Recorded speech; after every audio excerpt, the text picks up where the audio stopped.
بسم اللہ الرحمن الرحیم۔ السلام علیکم پیارے دوستو، آج کا ہمارا جو واقعہ ہے یا قصہ ہے وہ ہے ابوالحسن خرقانی رحمۃ اللہ اور سلطان محمود غزنوی ایپیسوڈ 1۔ ہم اپنے ایپیسوڈ کا آغاز کرتے ہیں۔ اس سے پہلے آپ ہمارے چینل کو لائک، شیئر، سبسکرائب کر دیں اور بیل آئیکن کو بھی آن کر دیں تاکہ آپ کو ہماری آنے والی ایسی ویڈیوز وقت پر ملتی رہیں۔ سلطان محمود غزنوی ہندوستان پر بہت بار حملہ کر چکا تھا، مگر سومناتھ کی بت شکنی کرنے میں وہ ہر بار ناکام رہتا۔ اس پریشانی کے عالم میں اسے پتہ چلا کہ خرقان میں ایک جلیل القدر ہستی ہے جس کو لوگ ابوالحسن خرقانی کے نام سے جانتے ہیں۔ سلطان محمود غزنوی کا خیال تھا کہ جب تک کسی بزرگ کو روحانیت کی کسوٹی پر پرکھ نہ لیا جائے تب تک اس کی بابت کوئی رائے کام نہیں کرنی چاہیے۔ محمود کے دل میں یہ بات پیدا ہو گئی کہ خرقان جا کر پہلے ابوالحسن خرقانی کی شخصیت کو آزمایا جائے، اس کے بعد ان سے دعا کروائی جائے۔ اس مقصد کے لیے محمود نے خاص طور پر اپنے غلام کو ایاس کو علیحدگی میں طلب کیا اور اس سے کہا، میں بہت جلدی ایک ایسی ہستی سے ملاقات کرنا چاہتا ہوں جس کا اس عہد میں دوسرا کوئی ثانی نہیں، مگر اس سے ملاقات سے قبل میں اس کی روحانی علامات کا امتحان بھی لینا چاہتا ہوں، پھر ہی شرف ملاقات حاصل کیا جائے گا، اور اس سلسلے میں تمام انتظامات تمہیں کرنے ہوں گے۔ خرقان جانے کی تیاری کے متعلق ہر خبر خفیہ ہوگی، خادم اور کنیزوں کو ساتھ لیا جائے گا، اور خرقان سے کچھ فاصلے پر ہم لوگ اپنے خیمے نصب کریں گے۔ ایاز نے سر تسلیم خم کیا اور حکم کی تعمیل شروع کر دی۔ خادم اور کنیزوں کے لشکر کے ساتھ محمود غزنوی اور ایاز بھی ساتھ خرقان کی طرف روانہ ہو گئے، اور خرقان کے قریب پہنچ کر محمود غزنوی نے خیموں کی تنصیب اور قیام کا حکم دیا۔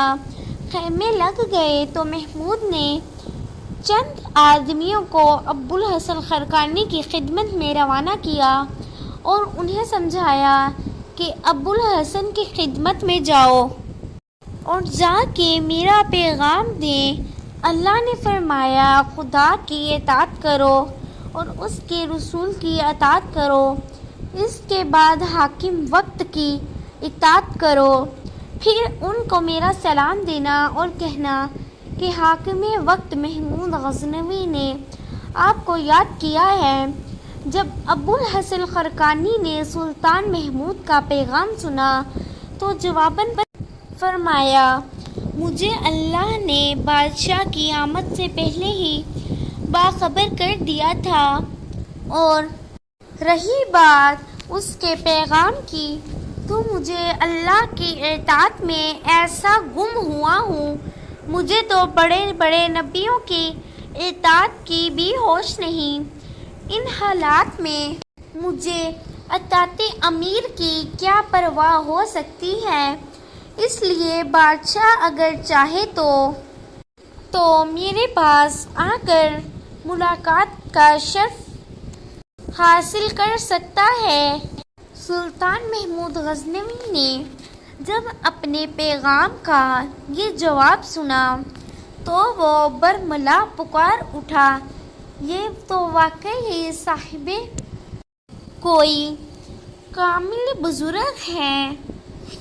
میں نے سوچا تو تھا کہ لوگ مجھے ان کے متعلق عجیب و غریب واقعات سنا کر ایک تومار کھڑا کر رہے ہیں، ایاز نے جب اپنے آقا کو یہ بات سنی تو عرض کی، جہاں پناہ، میں تو پہلے سے ہی فکر مند تھا کہ یہ بزرگ آپ کے آنے سے کہیں انکار ہی نہ کر دیں، کیونکہ میرا دل کہہ رہا ہے یہ کوئی صاحب ارشاد بزرگ ہیں، اور اب یوں معلوم ہوتا ہے کہ خوش طالبی ہمارے عقب میں ہے۔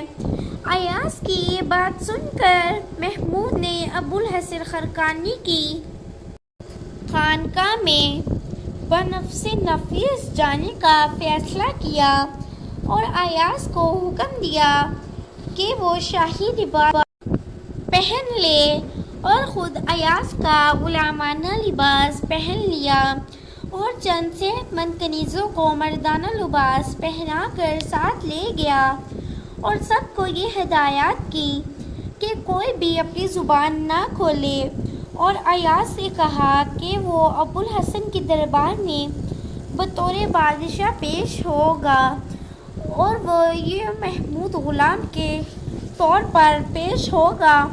محمود دوسری بار ابوالحسن خرقانی رحمۃ اللہ کو آزمانا چاہتا تھا۔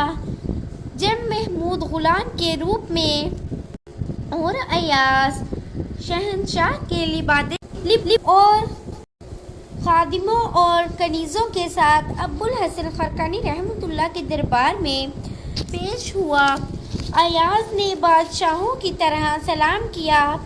ابوالحسن نے نقلی بادشاہ کے سلام کا جواب تو دیا، لیکن جو توجہ بادشاہ کو دینی چاہیے تھی وہ نہ دی، بلکہ محمود کے ساتھ گفتگو کرنا شروع کر دی۔ محمود نے پوچھا، حضرت آپ نے ہمارے بادشاہ پر توجہ نہ دی؟ تو آپ نے جواب دیا، میں تیرے بادشاہ سے نہیں بلکہ تجھ سے بات کرنا چاہتا ہوں۔ محمود نے پوچھا، مگر کیوں؟ جواب ملا، اس لیے کہ تمہارا بادشاہ چند لمحوں کا بادشاہ ہے، دوسرا اسے مجھ سے کوئی دریافت نہیں کرنا، لہٰذا مجھے اس سے بات کرنے کا کوئی فائدہ نہیں۔ محمود نے عرض کی، حضرت میں آپ کی بات سمجھ نہیں سکا۔ آپ نے فرمایا، فریب کا جال تو بن سکتے ہو، مگر میری سہل سی بات نہیں سمجھ سکے۔ تم نے میرا امتحان لینے کے لیے اپنے غلام ایاز کو اپنا لباس پہنایا اور یہ سوچ لیا کہ میرا خدا تمہارے سامنے مجھے شرمندہ کرے گا، مگر یہ تمہارے خام و خیال میں بھی نہیں۔ 1000 جال بھی بچھا دے تو میرا خدا مجھے سرخرو کرے گا۔ محمود نے شرمندہ ہو کر معافی مانگی اور عرض کیا، جال تو میں نے ضرور بچھایا تھا، مگر آپ جیسا شہباز میرے جال میں نہیں پھنس سکا۔ حضرت ابوالحسن خرقانی رحمۃ اللہ نے محمود سے کہا، ان غیر محرم عورتوں کو باہر نکال دو، پھر تمہارے ساتھ کوئی کام کی بات کروں گا۔ محمود نے نہایت مایوس ہو کر ان کنیزوں کو جو مردانہ پوشاک میں ملبوس تھی خانقاہ سے باہر بھیج دیا۔ اس کے بعد ابوالحسن نے محمود غزنوی کو دعا دی کہ خدا تمہاری عاقبت سنوار دے۔ محمود نے آپ کی خدمت میں اشرفیوں کی ایک بوری پیش کی۔ آپ نے اس سے کہا، تم پہلے یہ میری خشک روٹی کھاؤ۔ بادشاہ نے روٹی منہ میں ڈالی، مگر باوجود کوشش کے روٹی اس سے نگلی نہ گئی۔ اس میں پھنس جائیں گی، اس لیے ان کو واپس لے جاؤ۔ محمود غزنوی نے بہت خوشامد اور منتیں کی، مگر آپ نے اشرفیاں قبول نہ کی۔ محمود نے پھر گزارش کی، دعا کی، سومناتھ کا قلعہ فتح کرنا نصیب کرے۔ آپ نے دعا فرمائی اور پھر اپنا پہرن محمود کو دیا اور فرمایا اب جب تم حملہ کرنے کی غرض سے ہندوستان جاؤ تو نماز کے بعد میرا یہ پیرہن کی برکت سے فتح سومناتھ اور بدھ سکنی کو لوٹ لیا، اور آنے کے فوراً بعد حضرت ابو الحسن خرقانی رحمۃ اللہ نے آپ کو حضرت بایزید بسطامی کی واقعات سنائے اور آپ کو مبارکباد بہت بار پیش کی۔ ابو الحسن خرقانی رحمۃ اللہ کی وجہ سے سلطان محمود غزنی سومناتھ فتح کرنے میں کامیاب ہو گئے۔ پیارے دوستو، ہماری ایپیسوڈ 1 ختم ہوئی، ملتے ہیں ایپیسوڈ 2 میں، تب تک کے لیے اللہ حافظ۔